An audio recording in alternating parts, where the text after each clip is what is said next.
Assalamualaikum warahmatullahi wabarakatuh. Selamat datang kembali di mata kuliah Gerakan Sosial. Saya harap Anda semua dalam keadaan bahagia dan sehat selalu di hari ini.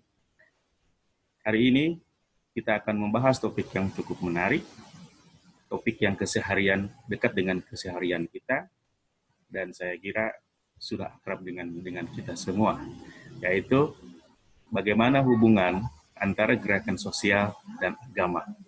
Jadi topik hari ini kita akan bahas, topik ke-14 kita hari ini, gerakan agama, gerakan sosial, dan agama. Oke. Untuk membantu memahami topik ini, saya akan persembahkan kepada Anda sebuah slide, supaya Anda bisa memahami lebih baik topik ini. Oke.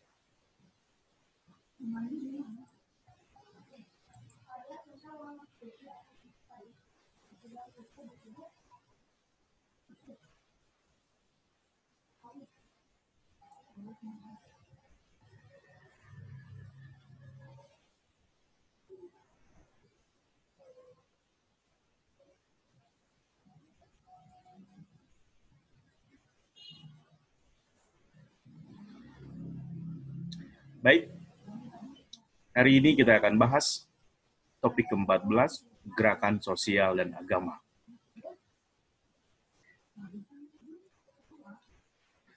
Pertama, saya ingin sampaikan kepada Anda semua bahwa topik hari ini merupakan isu kemanusiaan universal dari dulu dan sekarang. Bahwa persoalan gerakan sosial dan agama itu sudah terjadi sejak dulu. Sejak mungkin manusia itu ada. Dan sampai sekarang hari ini kita hidup di masyarakat modern ini. Topik ini juga merupakan keseharian kita, karena persoalan gerakan sosial dan agama ada di sekitar kita. Kita hidup di lingkungan ini. Tanpa kita sadari, kita bersentuhan dengan persoalan gerakan agama dan gerakan sosial dan agama ini. Terlebih bagi kita, mahasiswa, dan Anda mahasiswa dan saya sebagai dosen, berada sekarang di kampus agama, yaitu Universitas Islam Negeri Sunan Gunung Jati Bandung. Nah, ini erat kaitannya juga dengan topik hari ini, gerakan sosial dan agama. Oke. Islam sebagai agama, salah satu agama besar dunia, itu tidak terlepas juga dari persoalan gerakan. Oke. Jadi, saya harap topik ini tidak terlalu asing bagi kita semua, dan akan dimudah dipahami oleh kita semua. Oleh karena itu, saya akan menjelaskan kepada Anda selanjutnya pokok-pokok pikiran yang mendasar tentang topik hari ini. Untuk selanjutnya bisa Anda kembangkan sendiri untuk memahami persoalan ini dan menerapkannya kepada isu-isu lain berkaitan dengan gerakan agama, gerakan sosial dan agama berdasarkan uraian saya tadi. Oke.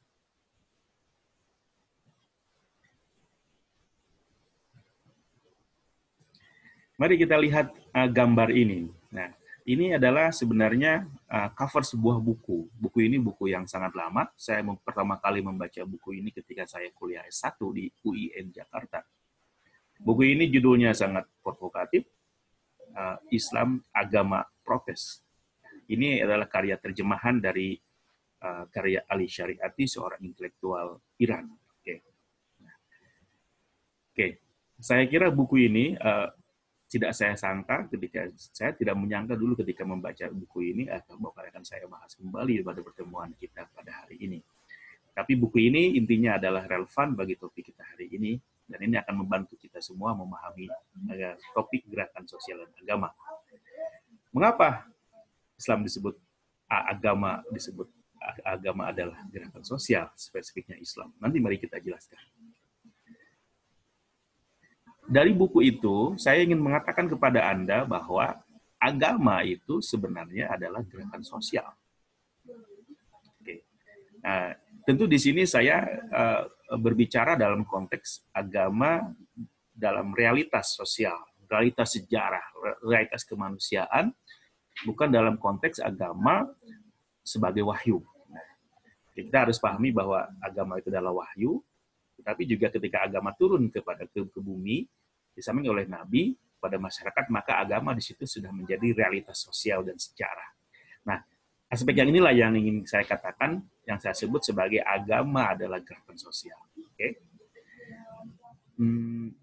Kalau kita perhatikan dengan seksama, ternyata kemunculan agama-agama dunia itu sebenarnya diawali, atau sebenarnya pada hakikatnya secara sosial historis adalah sebuah gerakan sosial. Oke?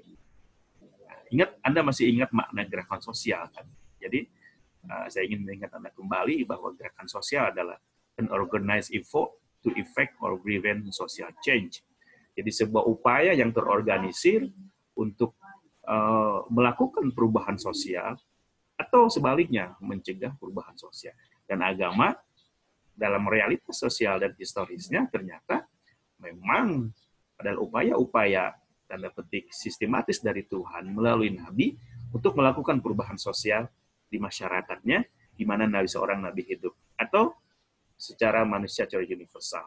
Oke. Mari kita lihat contohnya apa yang saya katakan tadi bahwa agama merupakan gerakan sosial. Kita mulai dari nabi-nabi besar. Kita semua sudah tahu Nabi Musa. Apa yang dilakukan oleh Nabi Musa? Oke. Nabi Musa diberi dalam sejarahnya, dalam realitas sejarahnya, Nabi Musa melakukan perlawanan terhadap Fir'aun yang kejam itu, yang diktator, yang tiran itu. Fir'aun adalah dianggap sebagai penguasa yang lalim, karena apa? Ketika itu di Mesir, Fir'aun menjadikan Bani Israel sebagai budak. Oke. Maka ketika Nabi Musa sudah mencapai kematangan intelektual dan sikap, belum mendapatkan wahyu Tuhan, secara realitas historis, dia berupaya melawan perbudakan ini dan ingin membebaskan bangsanya, yaitu Bani Israel, dari perbudakan Fir'aun. Jadi dalam konteks Musa ketika itu, Mesir pada mungkin 3.000 tahun yang lalu, adalah Bani Israel berada dalam perbudakan bangsa Mesir. Nah, Musa ini melakukan perlawanan terhadap ini, melawan Fir'aun yang mengaku dalam banyak konteks mengaku sebagai Tuhan. Maka kita katakan bahwa Musa yang nanti mewujud dalam agama Yahudi itu, secara realitas historis adalah sebuah gerakan melawan perbudakan, membebaskan bangsa Israel dari perbudakan Fir'aun, dan sekaligus juga melawan kesyirikan, kesombongan Fir'aun itu sendiri. Karena mesti tahu bahwa Fir'aun sendiri mengaku sebagai Tuhan. Nah, inilah yang ingin dilawan oleh Musa. Contoh lain, nabi yang sangat populer juga saya kira Anda tahu, mengenal Nabi Isa, di barat disebut Yesus. Nabi Isa juga begitu, secara realitas historis dan sosial, Nabi Isa lahir dan berjuang melawan Romawi, kekuasaan Romawi ketika itu. Nah, Romawi ketika kekuatan yang sangat besar, dan pada kasus tertentu melakukan penindasan terhadap orang bangsa Nabi Isa itu. Dan pada secara keyakinan, orang Romawi ketika itu memiliki paham yang dalam bahasa sekarang, dalam bahasa ilmu agama disebut paganisme, percaya kepada banyak Tuhan. Kita tahu bahwa orang Romawi itu percaya kepada dewa-dewi dan sebagainya. Nah, inilah yang salah satunya ingin ditentang oleh Nabi Isa, percayaan kepada dewa-dewi itu. Dan pada saat yang sama juga Nabi Isa melakukan perlawanan terhadap penyimpangan yang dilakukan oleh pemimpin Yahudi ketika itu. Jadi ketika itu Yahudi sudah berkembang, tetapi pada level tertentu terjadi penyimpangan oleh pemimpin Yahudi. Inilah yang ingin dilawan oleh Nabi Isa. Kita sekarang melihat kepada agama kita sendiri, Islam. Nah, Nabi kita Muhammad SAW jelas dalam sejarahnya, dalam reaksi historisnya, melakukan perlawanan terhadap kondisi masyarakat Arab ketika itu, khususnya masyarakat Mekah. Apa yang dilawan oleh Nabi kita? Yaitu melawan keyakinan dan perilaku Arab Mekah yang dalam bahasa sejarah kita disebut ada istilah jahiliyah. Jahiliyah itu kebodohan. Nabi Muhammad melakukan perlawanan terhadap keyakinan orang Mekah ketika itu yang menyimpang, yaitu keyakinan pengakuan terhadap banyak Tuhan. Nah, dalam bahasa kita sebut syirik. Mereka adalah orang yang musyrik, mereka sebut musyrikun. Kalau dalam bahasa sejarah kajian-kajian agama disebut keyakinan paganisme. Orang Arab ketika itu banyak menyimpang keyakinan mereka dari keyakinan yang asli yang dibawa oleh Ibrahim, keyakinan akan satu Tuhan atau Hanafiyah. Mereka ternyata dalam perjalanannya banyak melakukan penyimpangan dan mereka meyakini ada banyak Tuhan. Maka dalam sejarahnya kita baca bahwa di sekitar Ka'bah itu ketika Nabi lahir itu banyak dikelilingi, banyak disimpan di keliling Ka'bah itu adalah patung-patung. Nah, yang gambar yang Anda lihat itu adalah patung-patung yang banyak disembah oleh orang-orang Arab Mekah ketika itu. Mungkin Anda kenal nama Lata, Uzza, Manat, dan sebagainya. Itu adalah dewi-dewi yang dipercaya sebagai Tuhan oleh orang Arab. Yang kedua yang dilawan oleh Nabi Muhammad adalah perilaku orang Arab Mekah ketika itu yang menyimpang. Nah, apa perilaku mereka? Mereka punya perilaku perbudakan. Nah, coba Anda lihat di gambar yang di situ. Orang-orang yang dari Afrika itu, yang berkulit hitam itu banyak diambil, bahkan dalam banyaknya mereka diculik untuk diperdagangkan. Oke. Dan orang Arab ketika itu menganggap perbudakan hal yang biasa. Mungkin Anda kenal tokoh besar sejarah sahabat Nabi, yaitu Bilal bin Rabah. Itu adalah salah satu budak yang dijadikan Muslim dari Afrika, jadikan budak oleh orang Arab, dan lalu dibebaskan oleh, kalau tidak salah, oleh Abu Bakar. Dan menjadi salah satu Muslim pertama yang percaya kepada Nabi Muhammad. Perilaku Arab yang menyimpang lainnya adalah misalnya mereka banyak melakukan ketidakadilan, secara ekonomi banyak melakukan tindakan ekonomi yang menyimpang, tindakan riba dan sebagainya. Nah, keyakinan dan perilaku orang Arab Mekah inilah yang dilawan oleh Nabi Muhammad dengan ajaran yang kita sebut sekarang, yang kita yakini sekarang dalam Islam itu. Oke.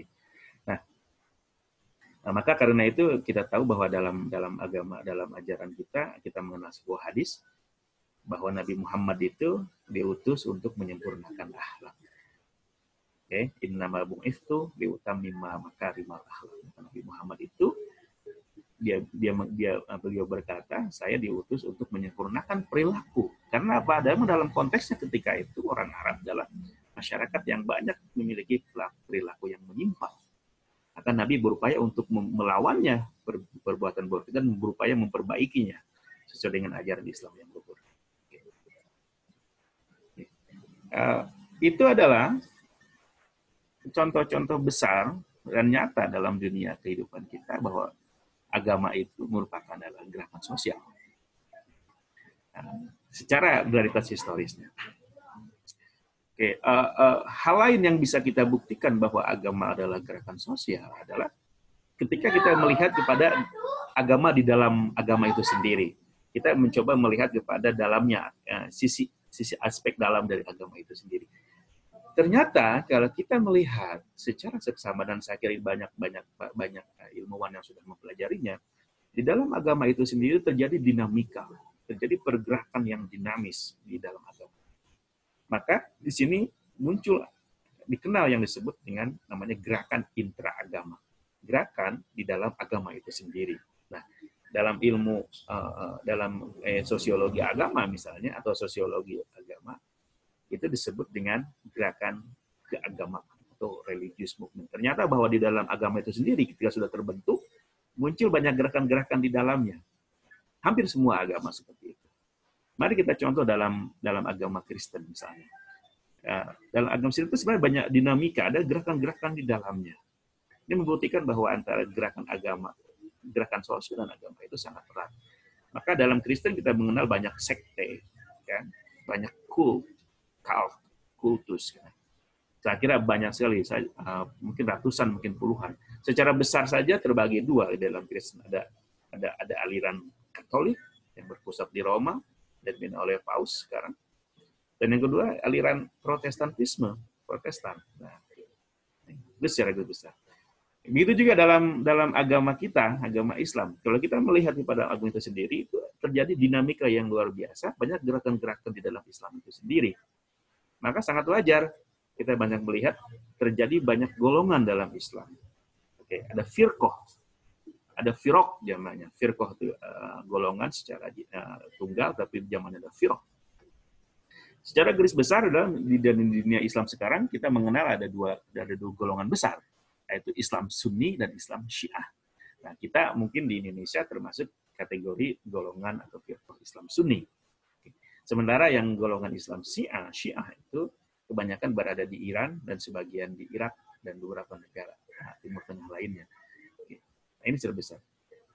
Lalu ternyata gerakan itu juga bukan cuma dalam agama dalam pengertian secara besar, tetapi juga gerakan juga ada dalam firqah-firqah itu. Misalnya dalam Islam, di dalam Sunni itu sendiri juga banyak gerakan-gerakan dan dinamika itu sendiri.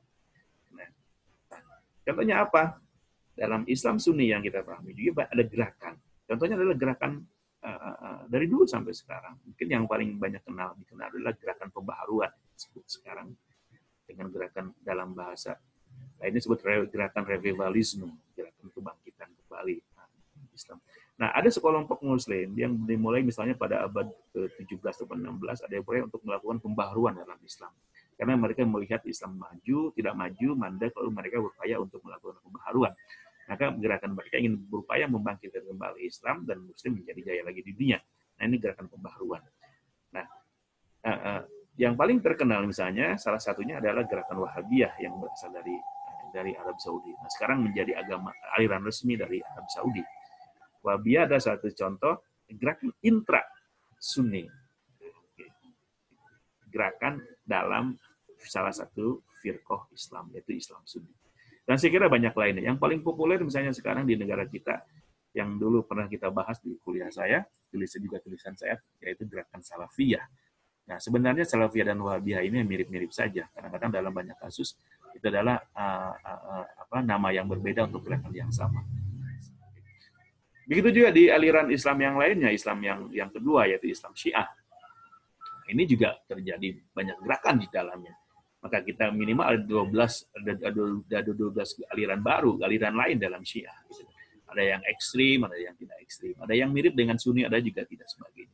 Nah, di sini kita bisa melihat bahwa kalau kita mempelajari golongan lain, misalnya Syiah, mesti hati-hati bahwa mereka itu tidak satu warna, banyak beragam paham. Ada yang ketika mungkin sekarang muncul gerakan anti Syiah, Anda juga harus hati-hati bahwa Syiah yang mana. Tidak semua Syiah ternyata bertentangan dengan Sunni. Ada juga yang dekat dengan Sunni sebagainya. Itu adalah beberapa bukti yang mendukung pandangan bahwa agama itu merupakan gerakan sosial. Bukti ini bisa terlihat dalam hal agama secara keseluruhan, dalam agama Yahudi, dalam agama Kristen dan Islam dan sebagainya, juga Hindu dan Buddha dan sebagainya. Tetapi juga gerakan itu juga muncul di dalam agama itu sendiri ketika agama itu sudah menyebar itu sendiri. Terjadi gerakan intra dalam agama itu sendiri atau yang disebut dengan gerakan keagamaan. Mari kita ke topik selanjutnya, permasalahan selanjutnya supaya kita lebih mengerti di topik hari ini bagaimana hubungan antara gerakan sosial dan agama. Pertanyaannya sekarang yang harus kita bahas adalah di manakah peranan agama dalam dan bagi gerakan sosial. Untuk membahas ini, saya ingin menggunakan sebuah perspektif dalam teori gerakan sosial yang sudah kita pelajari di beberapa minggu sebelumnya, yaitu teori mobilisasi sumber daya atau resource mobilization theory. Saya kira perspektif ini akan membantu kita memahami bagaimana hubungan atau peranan yang dimainkan oleh agama bagi gerakan sosial.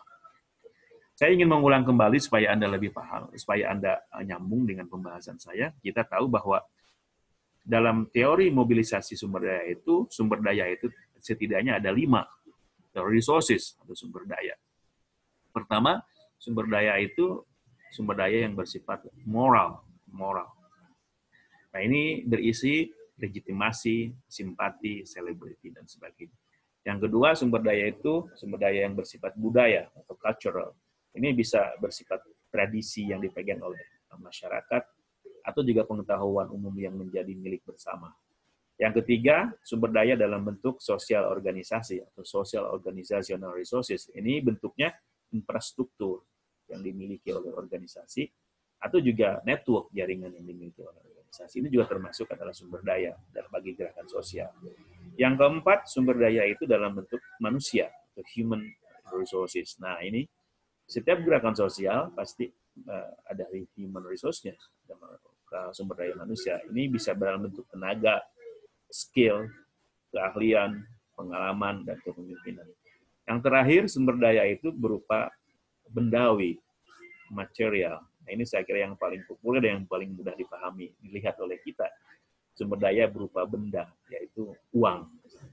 Nah, berupa uang atau benda-benda lainnya, bersifat barang dan sebagainya. Nah, itu uraian singkat mengenai sumber daya. Mari kita terapkan teori mobilisasi sumber daya ini bagi topik kita, gerakan sosial dan agama ini. Dari 5 jenis sumber daya itu, saya kira setidaknya ada 3 sumber daya yang bisa kita terapkan untuk memahami peranan yang dimainkan oleh agama bagi dan dalam gerakan sosial, yaitu agama sebagai sumber daya moral. Yang kedua, agama itu sebagai sumber daya sosial organisasi. Yang ketiga, agama itu sebagai sumber daya manusia. Mari kita bahas satu-satu topiknya. Peranan agama bagi gerakan sosial itu dilihat dari peranan agama sebagai sumber daya moral.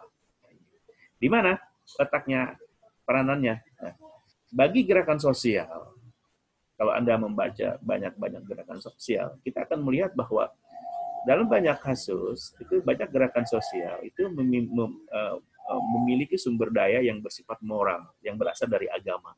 Maka di situ agama berperan sebagai pemberi legitimasi. Jadi banyak gerakan-gerakan sosial bisa berkembang, dari muncul dan berkembang, itu memperoleh legitimasi itu dari agama. Jadi banyak dijadikan oleh para pengusung dan aktivis gerakan tertentu menggunakan dan merujuk kepada teks-teks keagamaan untuk memberikan legitimasi atau keabsahan gerakan mereka. Saya kira ini banyak, bisa kita lihat. Nah, contoh yang nyata dari bahan bacaan yang saya berikan kepada Anda, bahwa gerakan masyarakat Danau Toba itu melawan kerusakan lingkungan yang dihasilkan oleh inti Indo-Rayon itu, memperoleh kekuatannya, sumber dayanya, itu salah satunya dari agama itu, di mana agama sebagai sumber legitimasi. Perjuangan mereka itu didukung atau sah atau tidak bertentangan dengan keyakinan agama Kristen mereka. Yang kedua, peranan agama sebagai sumber daya moral adalah agama sebagai sumber motivasi. Nah, banyak orang bergabung kepada gerakan sosial atau melanjutkan gerakan sosial karena termotivasi oleh keyakinan agama mereka. Dan saya kira ini banyak. Masuk juga gerakan yang di Danau Toba tadi. Orang banyak bergabung di gerakan yang awalnya mereka itu tidak berani melawan Indo-Rayon, tetapi karena terinspirasi oleh keyakinan agama Kristen mereka, didukung oleh para pendeta dan sebagainya, mereka jadi memiliki motivasi kuat untuk melakukan perlawanan tanpa merasa takut. Oke. Selanjutnya, agama itu berperan sebagai pembangkit solidaritas. Nah, contoh yang tadi saya kira banyak. Kembali kepada contoh yang Danau Toba tadi, kita bisa bayangkan mereka bersatu, memiliki ikatan yang kuat dalam melawan kerusakan lingkungan dan PT Indo-Rayon itu. Mereka memiliki solidaritas yang kuat karena inspirasi dan keyakinan yang mereka miliki dari agama Kristen mereka. Selanjutnya, agama sebagai sumber daya moral itu dilihat dalam peranannya sebagai penguat identitas kolektif. Nah, gitu. Sebuah gerakan itu akan kuat apabila para pendukungnya, baik itu pencetusnya dan anggotanya, memiliki kesamaan identitas, itu identitas kolektif mereka. Nah, identitas kolektif ini yang bersama ini diikat oleh banyak hal, bisa karena bahasa, karena etnik, dan yang terpenting dalam kasus kita hari ini adalah diikat oleh kesamaan agama. Orang akan punya kesadaran kolektif yang tinggi memiliki ide yang sama kalau mereka diikat oleh kesamaan agama. Yang kedua, peranan agama bagi gerakan sosial itu bisa dilihat sebagai agama adalah sumber daya organisasi. Oke. Di mana persoalannya, buktinya bahwa dalam banyak gerakan sosial, agama berperan sebagai sumber daya organisasi. Oke. Agama dalam hal ini berperan sebagai penyedia infrastruktur. Kan dalam gerakan sosial itu perlu ada fasilitas-fasilitas supaya gerakan mereka bisa berkembang. Nah, salah satunya di mana ada infrastruktur yang bersifat infrastruktur, fasilitas lagi saya bukannya seperti itu. Dan tempat dalam konteks ini, tempat-tempat ibadah berperan sebagai fasilitas. Dalam kasus masyarakat Danau Toba tadi melawan PT Indo Rayon, gereja menyediakan fasilitas bagi gerakan ini. Mereka mengizinkan gereja dijadikan sebagai tempat berkumpul, bahkan base camp gerakan mereka. Nah, di sini agama berfungsi sebagai penyedia infrastruktur gerakan sosial. Dalam banyak kasus, banyak juga tempat-tempat ibadah dijadikan sebagai dapur umum misalnya, dan sebagainya. Itu dalam konteks agama Islam adalah masjid. Masjid dijadikan sebagai base camp, tempat berkumpul, berdiskusi, gerakan-gerakan keagamaan, dan fasilitas lainnya yang ada dalam tempat ibadah. Hal lain yang bisa kita katakan sebagai agama sebagai sumber sebagai sumber organisasi adalah agama menjadi penyedia jaringan bagi gerakan sosial atau network. Kita tahu bahwa agama itu kan, apalagi agama sudah menjadi berlembaga itu memiliki banyak jaringan, misalnya. Jaringan dalam bentuk lembaga-lembaga keagamaan. Ada tingkat daerah, ada tingkat kabupaten, mungkin dari tingkat desa, kecamatan, kabupaten, provinsi, dan nasional, bahkan internasional. Nah, ini adalah merupakan jaringan-jaringan yang kuat. Nah, dalam konteks gerakan sosial, jaringan ini menjadi sumber daya yang sangat penting bagi keberhasilan sebuah gerakan. Contohnya tadi pada gerakan orang Danau Toba itu, bahwa ternyata yang terlibat dalam perlawanan itu bukan cuma di tingkat kecamatan, tapi juga dalam tingkat provinsi. Kardinalnya, uskupnya itu terlibat dalam mendukung gerakan perlawanan terhadap PT Indo Rayon.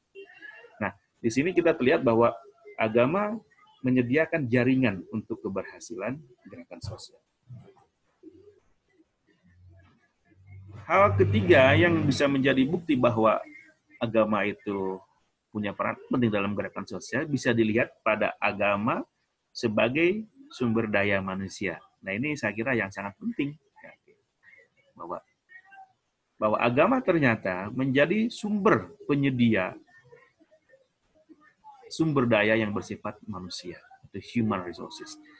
Manusia itu kan memiliki kapabilitas yang banyak, kemampuan yang banyak. Dan kemampuan inilah berperan besar dalam pengembangan dan pemunculan dan pengembangan gerakan sosial. Agama di sini berperan sebagai penyedia sumber manusia ini. Pertama, agama itu kan punya pendukungnya, ya. Dari pendukungnya itu, dari mulai pemimpinnya, ada dalam konteks agama gereja, dari agama Kristen itu ada pastor, ada pendeta dan sebagainya. Ada pengikut, ada umat dan sebagainya. Dalam Islam ada ulama, ada umat kebanyakannya. Nah, ulama dan pemimpin dan pendukung inilah sebenarnya merupakan penyedia sumber daya yang besar bagi gerakan sosial. Karena apa? Ini merupakan tenaga yang luar biasa, labor untuk kelancaran sebuah gerakan sosial. Bayangkan, kalau tidak ada tenaga-tenaga ini, mungkin kegiatan-kegiatan sebuah gerakan sosial tidak akan tercapai. Selain itu, agama juga menjadi penyedia keahlian-keahlian tertentu. Nah, kita lihat bahwa dalam sebuah komunitas agama tentu ada orang-orang yang memiliki keahlian. Nah, keahlian ini bisa dalam bidang apa?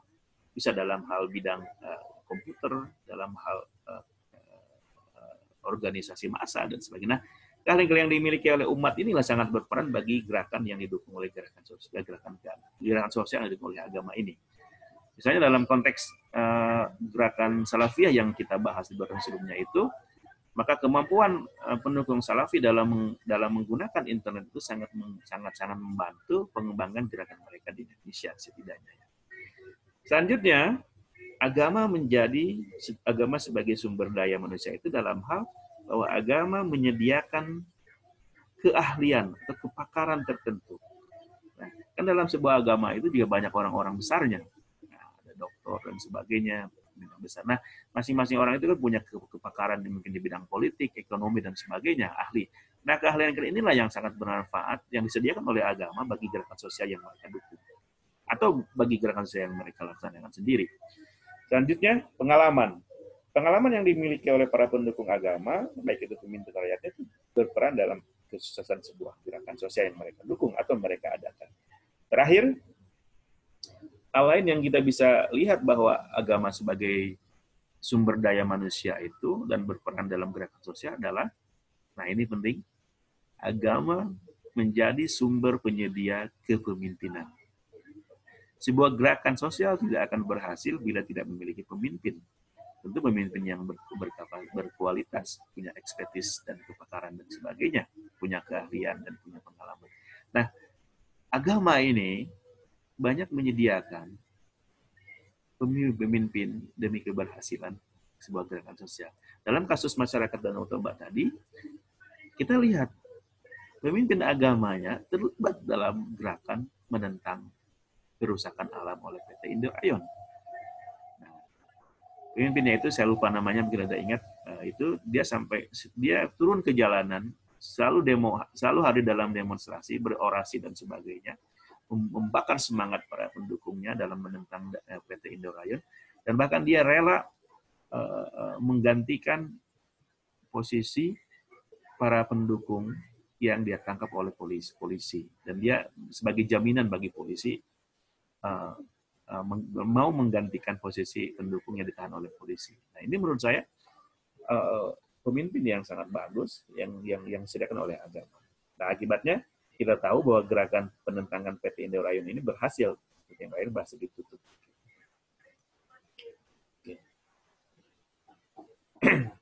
Dari penjelasan tadi kita bisa katakan bahwa agama itu sebenarnya berfungsi sebagai fasilitator bagi gerakan-gerakan sosial.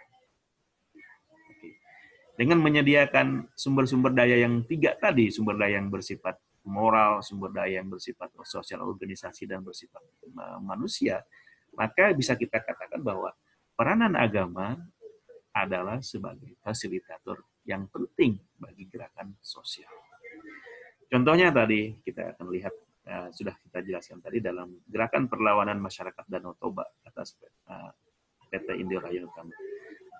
Contoh-contoh lain bisa saya sebutkan kepada Anda adalah, nah ini dekat dalam sejarah bangsa kita, yaitu gerakan nasionalisme di Indonesia dan perlawanan mereka atas kolonialisme Belanda.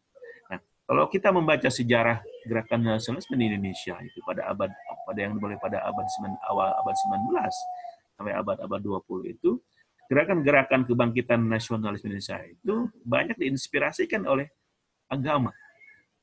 Khususnya agama kita, agama Islam. Banyak para ulama yang menjadi penggerak gerakan nasionalisme di Indonesia ini. Oke. Dimulai misalnya ketika para ulama dan orang Indonesia naik haji. Nah, di situ terjadi kesadaran bahwa negara mereka baru dalam jajahan Kristen. Oke. Dalam jajahan Kristen, lalu mereka berkenalan dengan bangsa-bangsa lain yang juga dijajah atau dijajah, maka muncul kesadaran, oh kita ini berada dalam kekuasaan kolonial Belanda. Maka muncul kesadaran, kalau gitu kita mari bebaskan diri bangsa kita dari penjajahan itu. Para ulama. Tentu saja pada awal abad 19 itu tidak masih bersifat ide-ide dan masih tertutup karena kekhawatiran dan ketakutan dan sebagainya. Oke. Gerakan nasionalisme yang dipengaruhi oleh agama ini muncul secara nyata misalnya ketika awal abad 20. Nah, organisasi nasional pertama di Indonesia itu adalah dipelopori orang Islam. Namanya sendiri Islami, Gerakan Dagang Islam. Oke. Atau ada menjadi nama lain, menjadi gerakan Syarikat Dagang Islam. Maaf, nama organisasi pertama adalah Syarikat Dagang Islam. lalu kemudian berubah menjadi Syarikat Islam. Nah, ini saya kira adalah salah satu upaya gerakan walaupun bersifat ekonomi awalnya melawan dominasi Belanda dan orang-orang Cina ketika itu dalam bidang ekonomi, tapi lama-kelamaan ini adalah tidak disadari merupakan suatu gerakan kebangkitan nasionalis di Indonesia dan di mana agama berperan besar. Nah, lebih maju lagi kita lihat bahwa terlihat fungsi ini peranan agama dalam gerakan kebangkitan nasionalisme itu dalam berdirinya organisasi keislaman lainnya seperti Muhammadiyah pada 19 kalau tadi itu SDI itu berdiri pada 1909 kalau tidak salah, atau lalu Muhammadiyah 1911, lalu Nahdlatul Ulama dan sebagainya. Itu merupakan di dalam konteks di masyarakat kita, di masyarakat Sunda ada Persatuan Islam dan sebagainya. Nah, selanjutnya contoh-contoh lain bahwa agama sebagai fasilitator bagi gerakan sosial keagamaan. Gerakan sosial adalah bisa dilihat seperti saya sebutkan tadi pada gerakan-gerakan keagamaan yang muncul di dalam agama itu sendiri. Gerakan keagamaan. Pada gerakan keagamaan ini, agama bukan cuma berperan sebagai sumber daya moral, bukan hanya berperan sebagai sumber daya organisasi dan juga sumber daya manusia, tetapi juga dalam gerakan sosial ini, dalam gerakan keagamaan itu juga agama berperan sebagai ideologi. Jadi agama itu sendiri menjadi ideologi gerakan itu. Jadi ketika ada banyak gerakan-gerakan keagamaan yang sekarang ini, misalnya menjadikan agama itu sebagai ideologi mereka. Jadi kalau misalnya bagi gerakan keislaman, mereka menjadikan Islam sebagai ideologi mereka. Tidak lagi ideologi. Kalau yang lain ada mungkin gerakan-gerakan yang hanya menjadikan sebagian ajaran agama sebagai inspirasi gerakan, tapi ada gerakan-gerakan yang justru menjadikan agama itu menjadi ideologi mereka.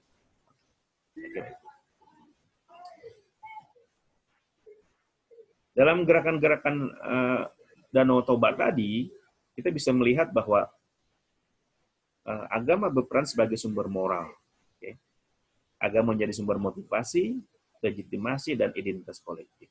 Agama juga berperan sebagai sumber organisasi, menyediakan infrastruktur, fasilitas, dan network. Agama juga menjadi sumber daya manusia, agama menjadi penyedia pemimpin dan keahlian.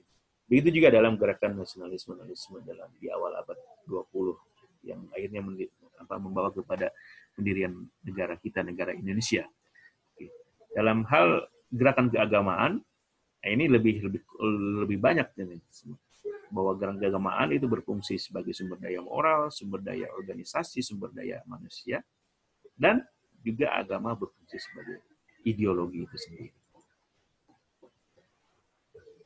Baik, itu adalah gambaran umum dan utama tentang hubungan antara gerakan sosial dan agama, di mana kita sudah bisa melihat bahwa agama memiliki peranan yang sangat besar bagi gerakan sosial.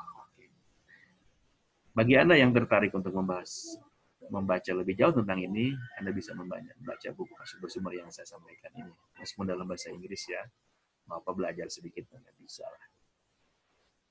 Di situ dari sini saya ingin katakan bahwa ternyata agama itu memiliki peranan yang sangat penting bagi gerakan sosial.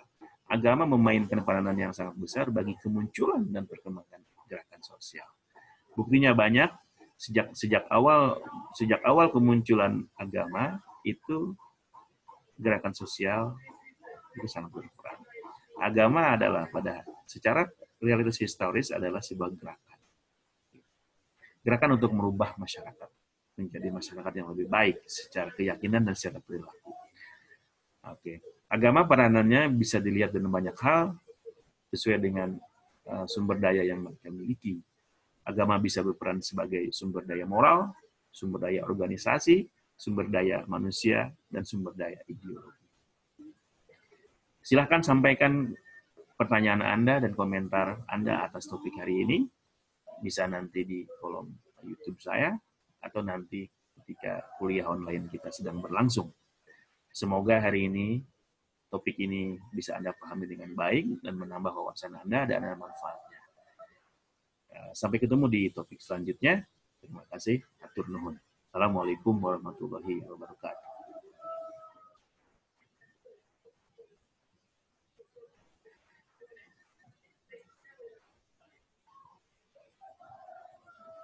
Baik, sudah saya sampaikan kepada Anda inti-inti bahasan topik hari ini. Topik ke-14, gerakan sosial dan agama. Ini adalah topik yang dekat dengan kita semua, dan ini saya kira akan banyak membantu Anda memahami topik yang lebih bagus. Bahwa agama menjadi bagian penting bagi gerakan sosial. Begitu juga gerakan sosial memiliki menjadi bagian penting dari gerakan agama. Agama itu pada hakikatnya secara sosial historis merupakan gerakan sosial dari dulu sampai sekarang. Agama memiliki peranan penting bagi gerakan sosial. Agama bisa berperan sebagai sumber daya moral, sumber daya organisasi, sumber daya manusia, dan sekaligus sumber daya ideologi bagi banyak gerakan-gerakan sosial. Semoga bermanfaat. Terima kasih. Sampai ketemu di topik berikutnya.